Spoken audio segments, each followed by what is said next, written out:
Chers téléspectateurs du micro du pasteur Bobo, excusez-moi, ça sera en français, mais dans toutes les langues. Nous sommes avec le patriarche Emmanuel Ngoï. Avec lui, on va essayer de parler questions-réponses. Ici, c'est questions-réponses avec la parole du Seigneur. Nous sommes avec l'homme de Dieu, patriarche Emmanuel Ngoï. Bonjour, patriarche Emmanuel Ngoï. Oui, bonjour, pasteur Bobo. Comment vous portez? Oui, je suis bien portant. Questions-réponses sur le mariage. Beaucoup de personnes ont envoyé leurs questions, mais malheureusement, moi, leurs questions, ça se trouve de l'autre côté. Les bien-aimés des États-Unis, excusez-moi, bien-aimés du Congo, Kinshasa, excusez-moi. On aura bien le temps d'avoir aussi vos questions. Peut-être, Emmanuel, après tout ce qui s'est passé, pour vous, le mariage, c'est toujours spirituel. Quand la Bible parle du mariage, c'est spirituel. Bon, je crois que peut-être c'est ta première question. Oui, c'est... Donc quand la Bible parle du mariage, dans la Bible, pour vous, c'est spirituel. Ça n'a rien à voir avec le charnel. La Bible... Quand on parle de la femme, ce n'est pas la femme physique. La Bible, c'est la parole de Dieu. La Bible, c'est la pensée de Dieu. La Bible, ce n'est pas un livre d'histoire. La Bible, c'est un livre de vie. Comme c'est Dieu qui parle. Dieu parle dans sa pensée, afin que l'homme puisse avoir la vie. C'est ça la Bible. On ne peut pas confondre ce qui se trouve dans la Bible et ce qui se passe dans la société. Ce sont deux choses complètement différentes. Ça, c'est ça ma réponse. La Bible, c'est la parole de Dieu. L'homme quittera son père et sa mère, s'attachera à sa femme.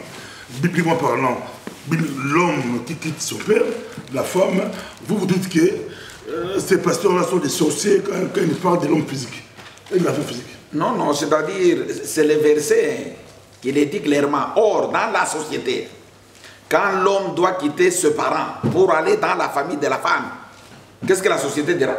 Alors, c'est quelqu'un qui est normal, qui a perdu la vie. Or, ce qui se fait aujourd'hui dans la société, c'est la femme qui quitte sa famille pour aller chez l'homme. Mais Dieu ne dit pas ça. Mais dans la pensée de Dieu, c'est lui qui doit quitter le parent, c'est seulement l'homme, puisque la femme n'a jamais eu de parents. C'est ce que j'avais très bien exposé.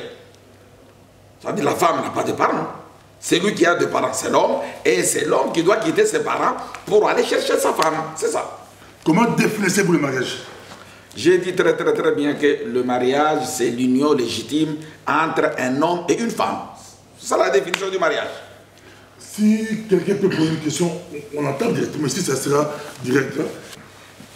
Patriarche, quand vous avez évoqué ces sujets qui est très sensible, en tout cas le mariage, vous avez suscité beaucoup de remous au niveau de la population, au niveau de la société chrétienne, parce que nous savons que le mariage, on dit toujours, c'est une institution divine. Le mariage, c'est Dieu qui a institué ça. Et comme vous venez bien de le définir, c'est un engagement d'un homme et une femme. Bon, même si aujourd'hui, hein, il y a maintenant un mariage pour tous. Bon, je ne sais pas si vous croyez à cela ou pas. Le mariage pour tous, c'est-à-dire les hommes qui commencent à se marier entre eux. Mais on parle d'abord d'un homme et une femme qui sont des chrétiens. Ça, c'est dans l'enfer, oui. Bon, bref. Ma question est d'abord celle-ci. Parce que j'en ai plusieurs de questions et je laisserai aussi le temps à mes frères aussi de les poser. Mais le mariage, parce que vous avez détruit le mariage, que nous tous nous avons connu, que nos parents, nous savons très bien que le mariage, c'est lorsque nous allons célébrer à l'église. Mais vous avez détruit ça. Vous dites que les pasteurs qui célèbrent le mariage, vous les traitez de tous les noms des sorciers et tout. Mais selon vous d'abord, est-ce que vous-même, vous êtes marié ou pas? Parce que, oui. Merci pour ta question. Oui, j'ai une question parce qu'après tout, souvent, dans vos émissions précédentes, vous n'arrêtez pas d'éventer votre femme, votre ange des lumières. Mais là, cet ange des lumières-là, qu'est-ce qui s'est passé entre vous et elle? Quel genre de mariage vous avez fait? Heureusement, tu viens de préciser, tu viens de donner des précisions. Effectivement, tu parles de l'ange des lumières. Ce n'est pas une personne, c'est un ange. Ça veut dire un ange, c'est un esprit au service de Dieu. C'est-à-dire, c'est un esprit que Dieu m'a donné pour pouvoir m'aider dans l'œuvre de Dieu. Peut-être que j'ai mal posé ma question. C'est-à-dire, oui. vous n'êtes pas marié. Non. Socialement comme ça, au niveau des... Vous n'êtes pas marié, vous êtes célibataire. Ah, j'ai très bien. Est-ce que vous n'avez pas une femme physiquement comme ça? C'est-à-dire, Bon, j'espère que dans ta question, effectivement, comme tu as beaucoup de problèmes, c'est la raison pour laquelle tu es en train de faire des confusions. Tantôt tu me poses la question dans la parole de Dieu, tantôt tu abandonnes la parole de Dieu pour aller maintenant dans la société. Mon frère, ce qui se fait dans la société, c'est l'ombre des choses divines. Ce n'est pas une réalité. La réalité, c'est ce qui se passe aux cieux. Alors, charnellement, j'ai une femme. Ça, c'est charnellement. Mais dans la parole de Dieu, quand Dieu parle d'une femme, cette femme, c'est l'os de mes os. Alors, je ne peux pas me séparer de ma femme, puisque c'est l'os de mes os et la chair de ma chair. Je ne peux pas me séparer avec elle. Donc, charnellement, là, vous contredisez charnellement. Il n'y a pas de contradiction. C'est lui qui vient de... C'est lui qui ne s'est pas posé sa question. Commencer à expliquer des choses par rapport à charnellement. Non, ma question... Non, la question... L'eau de baptême existe. Écoute. Charnellement, l'eau de baptême existe. Tu n'as pas compris sa question. Spirituellement, ça n'existe pas. Non, tu n'as pas compris la question. La question est celle-ci. Il a bien précisé. Il a dit, quand tu parles de mariage, vous personnellement, charnellement, physiquement.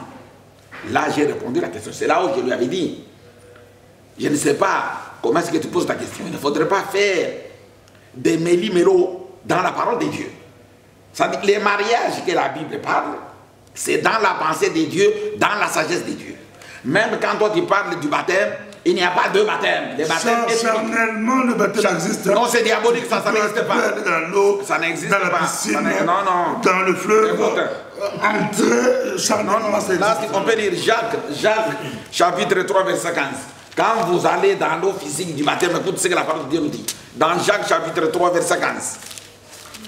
Tout ce qui se fait charnellement, écoute ce que la parole de Dieu dit. Jacques, chapitre 3, verset 15. Verset 15. Oui. Cette sagesse n'est point celle qui vient d'en haut. Ah, ça dit l'effet de prendre quelqu'un d'aller à la rivière. Cette sagesse-là ne vient pas de Dieu. Mais elle est terrestre. Elle est terrestre. Charnelle. Charnelle. Et diabolique. Ça ne concerne pas Dieu. C'est ce que je t'ai dit. Il n'y a pas de baptême, il n'y a pas de mariage que la Bible parle. Ça dit tout ce que la Bible parle, c'est la pensée de Dieu, c'est la sagesse de Dieu. Et le baptême, il est complètement unique. Heureusement, Patrice Emmanuel, un aigle qui n'a pas de pattes, mais aujourd'hui, il a des pattes, il peut atterrir, il commence à atterrir, ça c'est très bien. Non, merci. non, là tu auras merci bien aimé. Attends d'abord. Votre question, votre question, ça a été une très belle question. Je ne refuse pas. Là tu auras des problèmes avec quelqu'un. Les pattes de Patrice Emmanuel commencent à pousser. Ok. Là, on est très content. Là tu auras des problèmes avec quelqu'un. Celui qui est aigle et qui est Autriche, c'est Docteur Bouleri. Quand il les provoque, sache que tu vas te défendre. C'est celui qui est aigle et qui est aussi Autriche. Là, c'est Pasteur Bouleri. C'est Docteur Bouleri, c'est ce qu'il avait dit. Moi, je parlerai toujours de la part de Dieu. Quand tu me poses une question concernant la parole de Dieu, je te donnerai des réponses. Frère Moreau. Ma question est celle-ci. Dans l'émission précédente, Patriarche, vous avez dit que la femme, c'est... Pour avoir une femme, la femme, c'est le produit de la recherche. Mais comment, si la femme, c'est le produit d'une recherche, nous qui n'avons pas la capacité de faire des recherches, comment peut-on trouver... Il faut bien préciser aux eaux. Comment peut-on trouver une femme? Pas dans le fleuve, pas aux eaux. Comment je peux trouver une femme? Et moi qui a cherché jusqu'à aujourd'hui, je n'ai pas trouvé de femme. Dans mon émission, j'ai bien précisé, je vous ai aidé. Là où tu pouvais aller chercher une femme. Je crois que Pasteur Bobo est en train d'insister, c'est vraiment aux eaux. C'est là où tu devrais aller faire des recherches. Là où tu devrais aller faire des recherches, c'était à la ferme. J'étais précis. C'est là où tu devrais aller faire des recherches. Mais quand tu me dis que tu es incapable de faire des recherches, mais tu ne connais pas là où se trouvent des eaux, mais cherche des adresses. C'est là où tu peux aller chercher.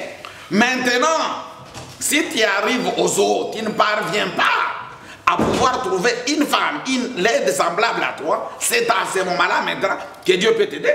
Mais aussi longtemps tu n'as pas encore cherché, qui peut t'aider? C'est toi, tu dois d'abord faire le premier pas, d'aller d'abord chercher. C'est comme ça. C'est là où tu dois trouver une femme. Tu ne peux pas trouver une femme n'importe où. Bon, moi, excusez-moi, hein, vous allez m'excuser parce que j'ai pas mal de questions et c'est toujours, c'est des bonnes augures que le patriarche il a accepté aujourd'hui de lever l'équivoque ou de nous laisser vraiment le temps de poser des questions concernant le mariage. Parce que c'est vraiment un sujet sensible. Moi, j'en ai pas mal de questions. Je ne sais pas si le temps pourra nous le permettre. Mais ça serait pour une partie. Oui, ça serait pour la première partie. Mais si l'équipe est d'accord, on pourra continuer le petit. Ok, peut-être que, je ne sais pas, vous avez votre doctrine, vous avez votre façon de voir le mariage, mais parlons par rapport à ce qui nous regarde, aux autres frères et sœurs chrétiens qui vont se marier dans les églises. Moi, j'ai un verset qui dit que, à vous tous qui avez reçu Christ, donc, entre vous, il n'y a ni libre ni esclave. Il n'y a ni homme ni femme. Il n'y a ni grec ni juif. Comment vous pouvez interpréter ces versets? Je ne sais pas. Je vais bien interpréter ces versets et moi-même, je te donne le verset. Non, Galates. Vous avez dit que non, le mariage, effectivement, se passe entre un homme et une femme. Mais là, maintenant, je vois que non, c'est une question pour même ceux qui font dans les églises, et les mariages dans les églises. Hein. Je profite de cette opportunité pour poser cette question-là. Parce que pas mal de pasteurs, j'ai posé cette question, ils ne m'ont pas répondu. Si vous pouvez m'aider. Tu trouveras les réponses aujourd'hui. Quand on dit que non, il n'y a ni homme ni femme, et nous allons dans les églises, on fait lever, où on met debout l'homme, on voit aussi la femme, et on fait le mariage dans l'église, alors qu'ils se disent que non, voilà, ils sont chrétiens. Mais alors quand on devient chrétien, il n'y a pas ni homme ni femme. Maintenant, le mariage qu'ils font dans les églises... Tu lis d'abord, tu lis, et puis je te donne la réponse. C'est Galates chapitre 3, verset 27. Galates chapitre 3, oui, à partir du verset 27. Nous lisons Galates chapitre 3, verset 27. Oui. La Bible dit ceci. Vous tous qui avez été baptisés en Christ, vous avez revêtu Christ. Attends, allons lentement. C'est pour te faire voir ce qui se font dans les églises, c'est de la sorcellerie. Tout ce que toi-même tu me dis. La Bible nous dit, vous tous qui êtes baptisés en Christ. Or, ces gens-là qui font le mariage à l'église n'étaient pas baptisés en Christ. Alors, tout ce qu'ils font là, c'est complètement d'abord diabolique. Et puis, continue. Vous tous qui avez été baptisés en Christ, oui, vous avez revêtu Christ. Il n'y a plus ni juif ni grec. Il n'y a plus ni esclave ni libre. Il n'y a plus ni homme ni femme. Ah, c'est pour te dire que en Christ, le mariage n'existe pas. Ça dit, si vous êtes marié, quand vous arrivez en Christ, vous devez divorcer. Puisqu'en Christ, il n'y a ni homme ni femme. Et c'est pour te dire que ce que les pasteurs font... Et les chrétiens qui se disent sont chrétiens. Ils ne sont pas chrétiens, ce sont des sorciers. Quand je vous dis que ces gens-là sont des sorciers, c'est-à-dire en Christ. C'est-à-dire, nous nous marions quand nous sommes en Jésus. Quand nous arriverons en Christ, ça, là, c'est la fin du mariage. Puisqu'en Christ, il n'y a ni homme ni femme. On ne peut pas se marier. Et puis de deux, j'ai très bien dit, ce qui se font dans les églises, ce sont des bêtises, vous devez croire. Pourquoi j'ai dit ça? Le mariage ne se fait pas à l'église. J'ai très bien dit. À l'église, nous faisons la bénédiction nuptiale. Mais si aujourd'hui, les serviteurs de Dieu sont en train de faire des mariages dans leurs églises, vous devez savoir que ça, ce sont dans des tombeaux. Ce sont les choses de deuxième monde. Ça veut dire les mariages ne se font pas à l'église. Et ces gens-là ne sont pas des chrétiens. En Christ, il n'y a pas de mariage. C'est la fin du mariage. Même vous, si vous vous êtes marié, et quand vous serez en Christ, allez, c'est fini. Puisque là, il n'y aura pas un homme ou une femme. C'est ça. En tout cas, je laisse un peu la place aux autres. S'il vous plaît, particulièrement, quelle est votre doctrine?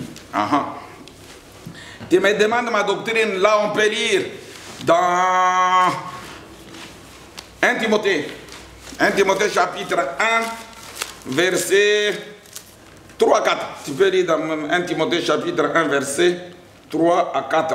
Je te rappelle l'exhortation que je t'ai faite à mon départ pour la Macédoine, lorsque j'ai engagé à rester à Éphèse, afin de recommander à certaines personnes de ne pas enseigner d'autres doctrines et de ne pas s'attacher à des fables et des généalogies sans fin qui détruisent, qui produisent, excuse-moi, des discussions plutôt qu'elle n'avance l'œuvre de Dieu dans la foi. Tu peux me faire reprendre. Pour Je que reprends, oui. comprendre à ce moment-là, je vais donner la réponse. Je te rappelle l'exhortation que je t'ai faite à mon départ pour la Macédoine, lorsque je t'ai engagé à rester à Éphèse, afin de recommander à certaines personnes de ne pas enseigner d'autres doctrines et de ne pas s'attacher à des fables et à des généalogies sans fin qui produisent des discussions plutôt qu'elles n'avancent l'œuvre de Dieu dans la foi. D'abord, je te dis ceci, mon frère, que ma doctrine, c'est enseigner la parole de Dieu à partir de la Genèse jusqu'à l'Apocalypse spirituellement. C'est ça ma doctrine. Et c'est la raison pour laquelle la parole de Dieu nous dit ceci. Tu ne peux pas enseigner d'autres doctrines. D'autres doctrines, c'est ça l'histoire de fables, de généalogies. Non.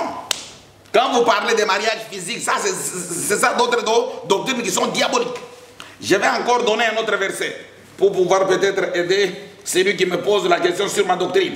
C'est toujours 2 Timothée chapitre 4.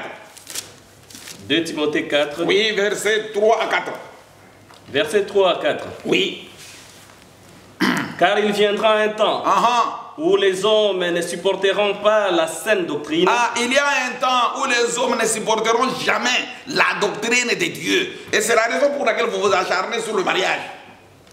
Oh, le mariage que Dieu parle, c'est dans sa doctrine, dans sa pensée, dans la parole de Dieu, oui. Mais, ayant la démangeaison d'entendre des choses agréables, ils se donneront une foule de docteurs selon leurs propres désirs. Oui.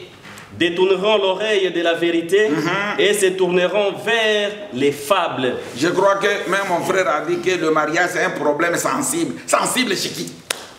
Alors, c'est pour ça que vous ne comprenez rien. Le problème du mariage, c'est le problème de Dieu. C'est Dieu qui parle du mariage dans sa pensée. Le mariage que Dieu nous parle, c'est pour que nous puissions avoir la vie. Ça n'a pas de rapport avec ce qui se fait dans la société, non. C'est-à-dire, j'ai répondu sur ta question que ma doctrine, c'est enseigner toute la parole de Dieu, à partir de la Genèse jusqu'à l'Apocalypse, spirituellement. C'est ça ma doctrine, mon frère. À toi, dans ton petit carotte, on ne va pas te laisser partir sans pour autant nous expliquer clairement. Parce que les gens qui nous suivent sont souvent perturbés. Quand on écoute mariage, eux pensent mariage, comme vous avez dit, charnel. Or, patriarche ne voit pas mariage charnel. Lui, il voit autre chose. On aimerait bien que les gens puissent comprendre aujourd'hui c'est quoi, c'est autre chose là. Vous dites que dans votre vidéo, vous avez dit les autres, il y a un bien-aimé qui a beaucoup aimé la vidéo, je peux le citer, M. Ekoumani. Ekoumani avait suivi la vidéo, il était très content, il m'a appelé même, il m'a mis un commentaire en dessous de la vidéo. C'est quelqu'un qui est mûr, qui est très intelligent. Il m'a dit en tout cas, je suis tout à fait d'accord avec cet homme-là, patriarche Emmanuel. Vous parlez du zoo, c'est un poto compliqué, on sait comment, les femmes, les robes, il faut aller au zoo pour avoir une femme. Oh, toutes les femmes que nous voyons ici, c'est comment.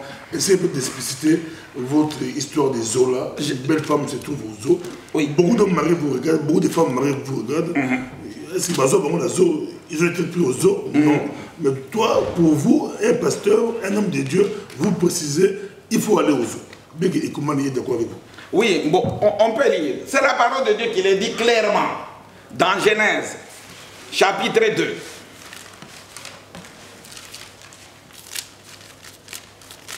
À partir du verset 18.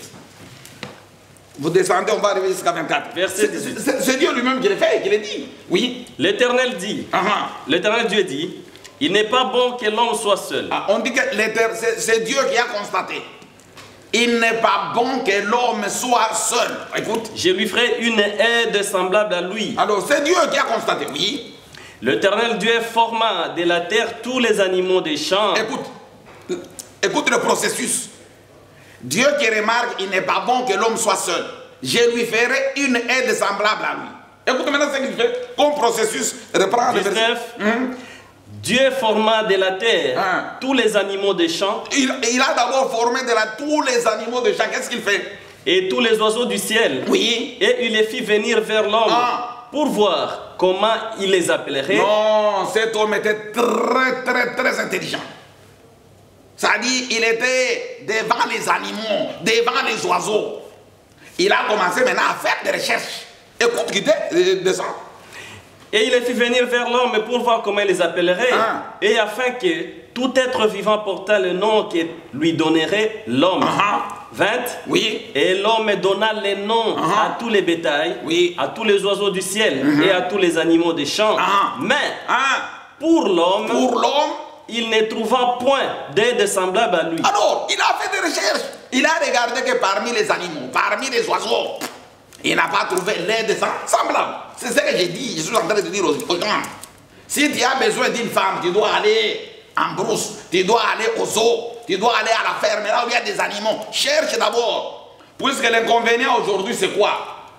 La plupart des gens, ils ont raté leur recherche.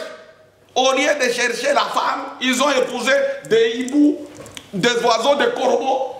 Donc, excuse-moi de vous couper. Donc, vous n'êtes pas d'accord de ces gens-là qui disent que non, voilà, lui, il a dormi et le terrain lui a révélé la femme de sa vie ou l'homme de sa vie. Que non, voilà, moi, ma femme, j'ai prié Dieu, mais Dieu me l'a révélé. Donc, je l'ai vu, Dieu même l'a choisi pour moi. Donc, vous êtes contre ceux-là qui ont reçu cette grâce, si je peux appeler ça comme ça. Tu peux un peu lire dans ta Bible, là, dans Proverbe chapitre 25, verset 2. Tu peux un peu essayer de lire.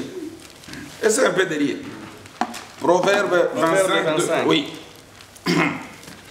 Nous vous rappelons que nous sommes avec le patriarche Emmanuel Ngoyi. Vous pouvez participer prochainement.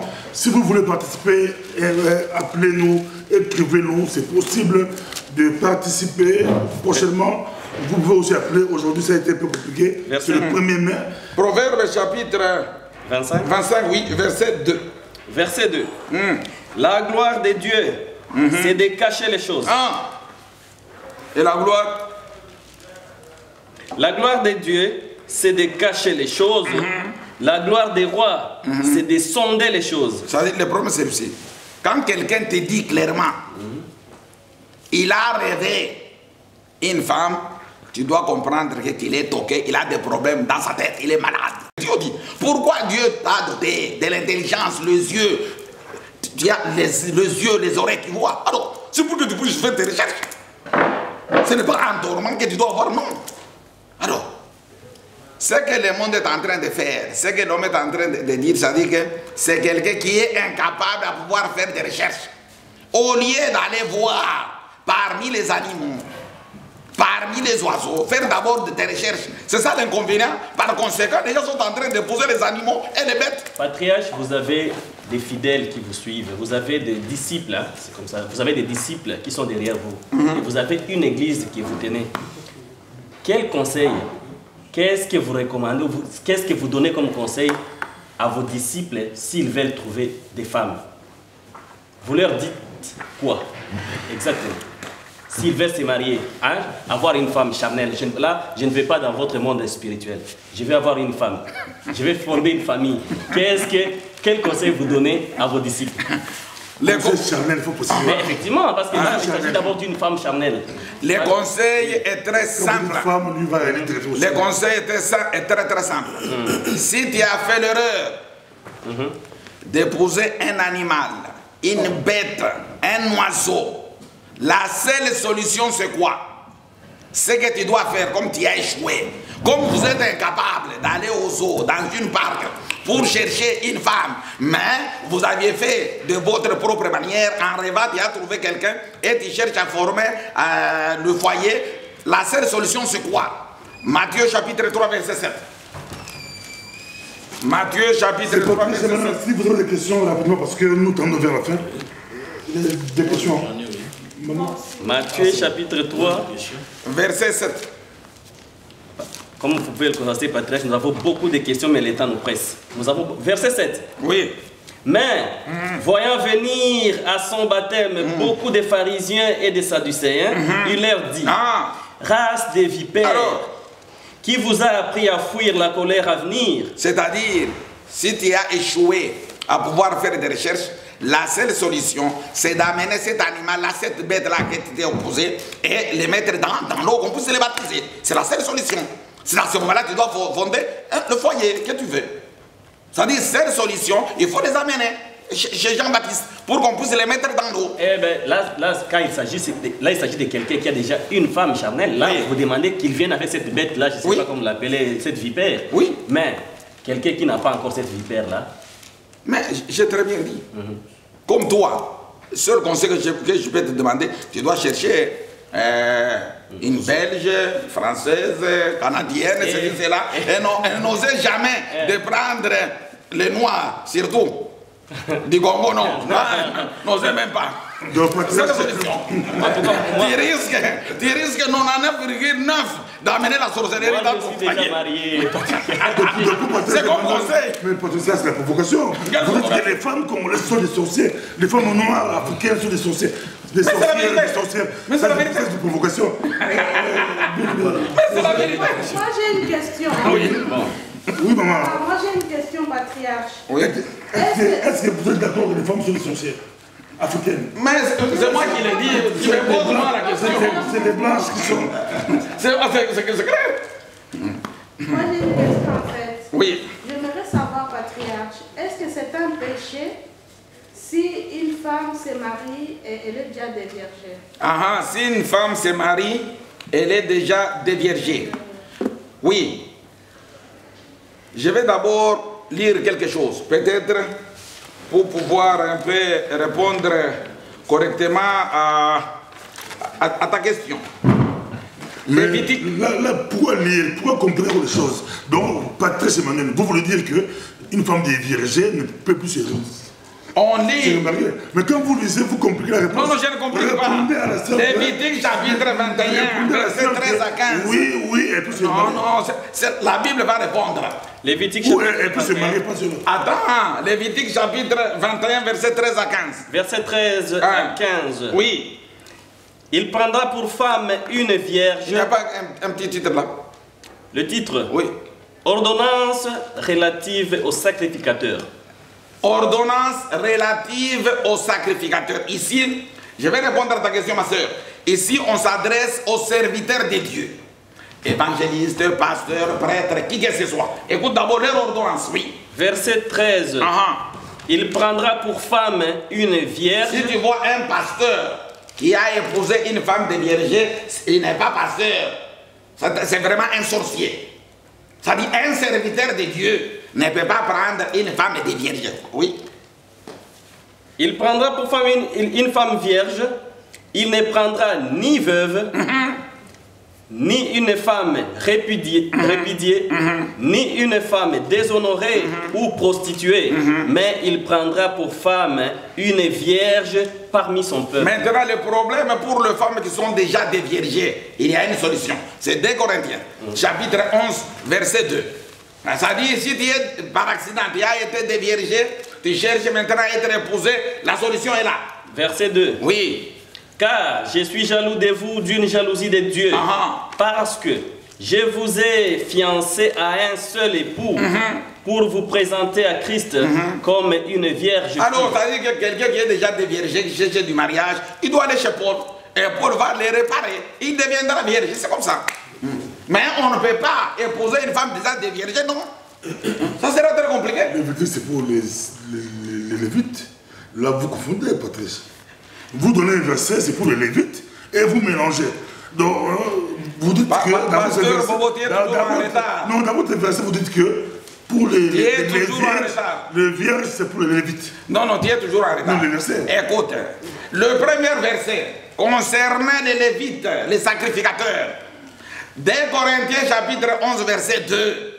Là maintenant, on donne la solution pour les femmes, les filles qui sont déjà déviergées. Ces gens-là doivent venir chez Paul et Paul va remettre la virginité. C'est ce que je dis.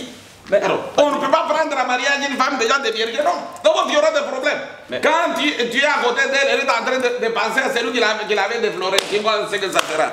Il y a un serviteur de Dieu qui aurait déclaré que non, voilà, il avait une femme. Il sortait déjà avec une femme. Il couchait déjà avec, il se faisait déjà des enfants. Mais à un moment donné, il a arrêté de le faire parce qu'il n'avait pas encore épousé légalement. Il a arrêté de coucher avec. Mais il y avait déjà des enfants. Qu'est-ce que vous direz par rapport à ces messieurs? Ce petit-là, c'est un sorcier. Ce n'est même pas un serviteur de Dieu. C'est ce que je te dis. Parce qu'on te dit d'abord, un serviteur de Dieu doit prendre une femme vierge. Lui a déjà commencé à faire l'adultère, à avoir même des enfants, et il se retrouve par après, oh non, on ne peut pas encore faire l'acte sexuel. Mais tu es un idiot. Alors, d'ailleurs, il devrait même les jeter. Alors, il est malade. Alors, écoute, pourquoi il a arrêté l'acte sexuel? Soit disant, non, nous devons d'abord nous marier. Non, ce n'est pas un serviteur de Dieu. Je vous dis, tous ces bandits-là, qui ont ramassé la Bible pour pouvoir parler de la part de Dieu, ce ne sont pas des serviteurs de Dieu. Ce sont des bandits, des voyous. Il n'est pas serviteur de Dieu. Bon, patriarche, avant l'occasion de te poser des questions. Ici, vous semez la confusion dans la tête des gens. Parce que quand vous parlez de la réparation de la virginité, là, vous êtes aigle. La sœur pose la question terrestre, charnelle. La virginité. Oh, on ne sait pas, il n'a pas précisé. Mais non, il n'a pas précisé si c'est terrestre ou pas. Une question terrestre, vous donnez une réponse céleste.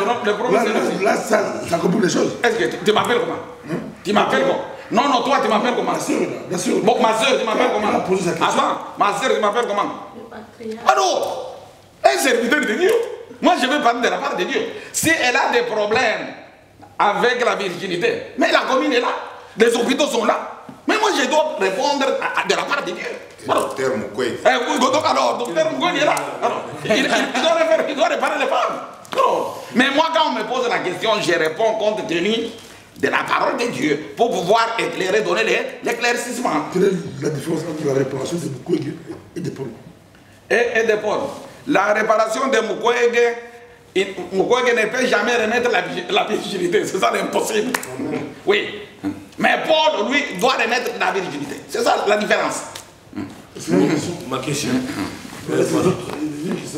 Une question. Oui, je voulais savoir si on peut répudier sa femme lorsqu'elle est stérile dans un mariage. Est-ce qu'on peut la répudier lorsqu'elle est stérile? Merci beaucoup pour ta question. Oui, puisque Sarah aussi était stérile, Abraham n'avait pas répudié Sarah. Qu'est-ce qu'Abraham faisait? Abraham ne faisait qu'implorer l'Éternel. Et l'Éternel a répondu et Sarah avait eu des enfants. Alors, c'est comme ça. Tu ne peux pas répudier une femme parce qu'elle est stérile, non. Ouais. C'est-à-dire, nous devons maintenant implorer l'Éternel pour que cette femme puisse trouver solution. C'est ça.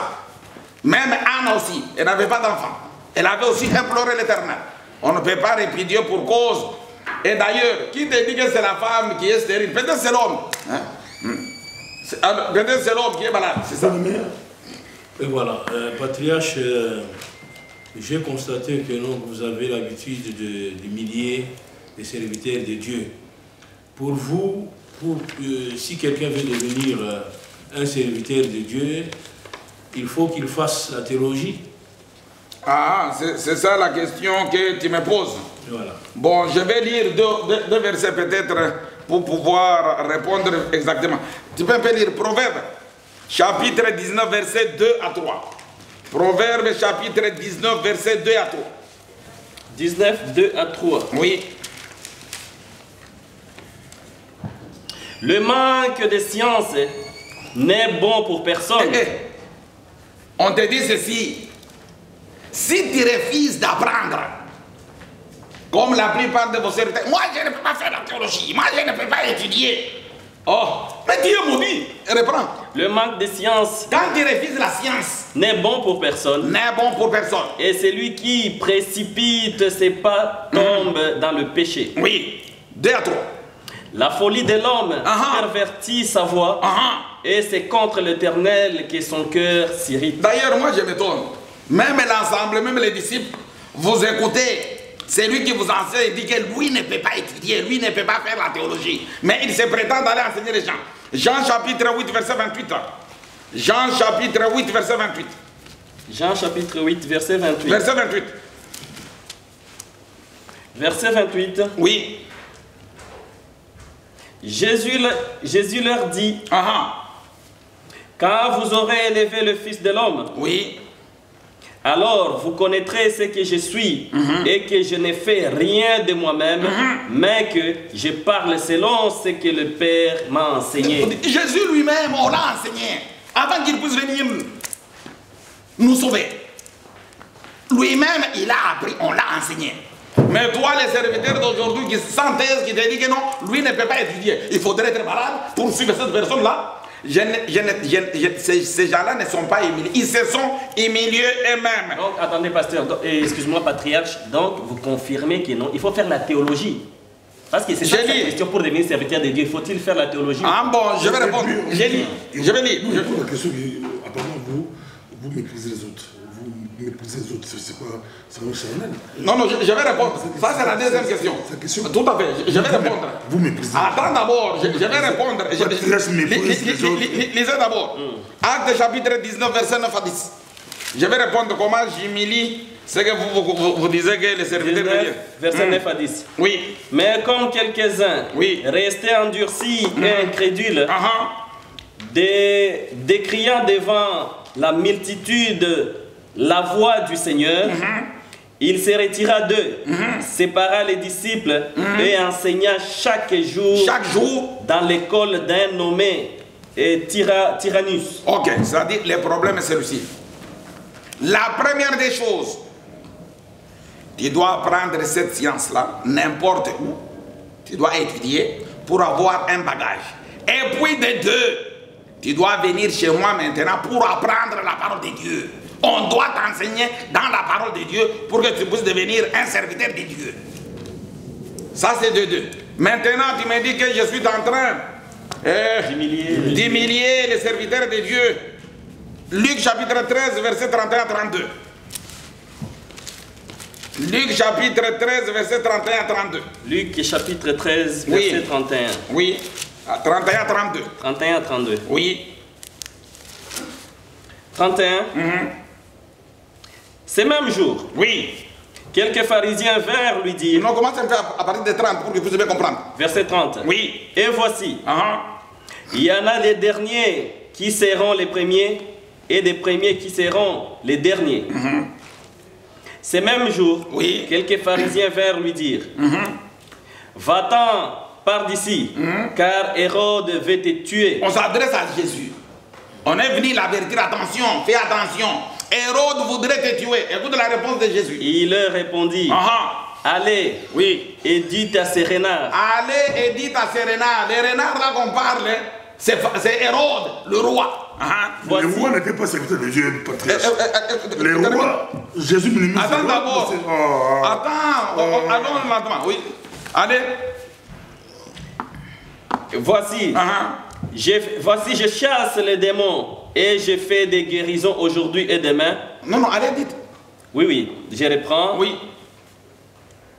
Je reprends. Il leur répondit. Allez et dites à ces renards. Dites à ces renards. Voici, je chasse les démons et je fais des guérisons aujourd'hui et demain. Et le troisième jour, j'aurai fini. Pour bien comprendre, puisque Pasteur Bobo vient de réagir. Oh, et n'était pas des serviteurs de Dieu. Luc chapitre 12, verset 20 à 21. Luc chapitre 12, verset 20 à 21. Oh, c'est-à-dire aujourd'hui, Pasteur Bobo vous permet d'appeler le roi, le président, un renard, puisqu'il n'est pas serviteur de Dieu. Mais Dieu lui dit, insensé, cette nuit même, ton âme te sera redemandée. Et que tu y as préparé pour qui cela sera-t-il? C'est-à-dire, même à Matthieu 23, là, Jésus s'adressait toujours aux pharisiens et aux scribes. Il les disait toujours des hypocrites, des insensés. Le problème, c'est quoi? Ces gens-là ne sont pas les serviteurs de Dieu. Ce sont ces gens qui sont en train d'induire le peuple de Dieu en erreur. Et moi, je ne peux pas les pardonner. La parole de Dieu ne peut jamais pardonner à ces gens-là. Ce ne sont pas des serviteurs de Dieu. Parce que s'ils étaient des serviteurs de Dieu, ils devraient vous parler de la part de Dieu. Alors, ce ne sont pas des serviteurs de Dieu. Mais ils ont reçu quand même leur appel. Qui t'a dit qu'ils ont reçu? Non. Songe. Non. Oui, en songe c'est la nuit. Alors, la nuit c'est la sorcellerie, la magie, c'est tout. Alors, Dieu ne parle pas la nuit. Non. C'est-à-dire, le problème c'est ici. tu ne peux pas recevoir l'appel de Dieu la nuit, non. Est-ce qu'il y a des questions? Oui, moi j'en ai encore. Des questions sur le mariage, on en a beaucoup. Oui. On prend toi deux questions. Vas-y. La dernière Vous question. posez 3 questions comme ça. Patriarche, dans la Bible c'est écrit, vous avez dit qu'il n'est pas bon que l'homme soit seul. Est-ce que c'est vraiment une obligation que l'homme ait toujours une femme ou il ne peut pas aussi rester seul et vivre normalement? Oui, ma soeur. Celui qui a réagi, celui qui a remarqué, c'est Dieu lui-même. L'homme n'a jamais demandé une femme. L'homme n'a jamais eu besoin d'une femme. C'est Dieu lui-même qui a remarqué. Il n'est pas bon que l'homme soit seul. Pour Dieu, il savait la seule chose qui devrait rendre l'homme heureux, c'était la femme. Alors, c'est-à-dire toute personne qui n'a pas une femme, il n'est pas heureux. Il est malheureux et maudit. Puisque tu ne peux pas corriger Dieu. C'est Dieu qui avait remarqué. Il n'est pas bon que l'homme soit seul. C'est-à-dire, si tu t'opposes à la parole de Dieu, tu es un sorcier, tu es maudit. Bon, je pose une question, excuse-moi, papa, juste une question. Concernant toujours le mariage. Patriarche, dans les églises, nous avons l'habitude d'entendre ou d'écouter que les pasteurs nous interdisent, moi je l'ai dit, ils nous interdisent qu'il est interdit d'avoir une relation sexuelle avant le mariage. Pourquoi je pose cette question? Parce que moi j'ai lu un verset qui dit le contraire de ce que les pasteurs ont l'habitude de dire. C'est sur Exode, chapitre 22, je crois, verset à partir de 18 comme ça. On dit que non, voilà, si je peux lire ça, tu peux lire comme ça, on gagne du temps. Oui. Exode chapitre 22. Oui. À partir du verset 16, la Bible nous dit ceci. Si un homme séduit une vierge qui n'est point fiancée et qu'il couche avec elle, il paiera sa dot et le prendra pour femme. Si le père refuse de lui accorder, il paiera en argent la valeur de la dot des vierges. Tu ne laisseras point partir, donc voilà, sinon tu seras puni. Oui. Et puis il dit, c'est lui. Donc voilà, c'est ça. Tout à fait. Vous comprenez? On nous interdit de nous pas. La dot, c'est le mariage. Oui. On paie d'abord la dot et puis on te donne la femme. Mais si on dit que non, voilà, tu paieras la dot seulement si tu as couché avec cette femme et que tu l'as peut-être déshonorée. Bon, qu'est-ce que vous dites par rapport à ce qui... Moi, je trouve que c'est contradictoire quand même. Il n'y a pas quelque chose qui est contradictoire dans la parole de Dieu. Dans la parole de Dieu, nous dit ceci, si tu séduis une femme, Une vierge, oui. Une vierge, et tu couches avec la vierge, tu es obligé De l'épouser. de l'épouser.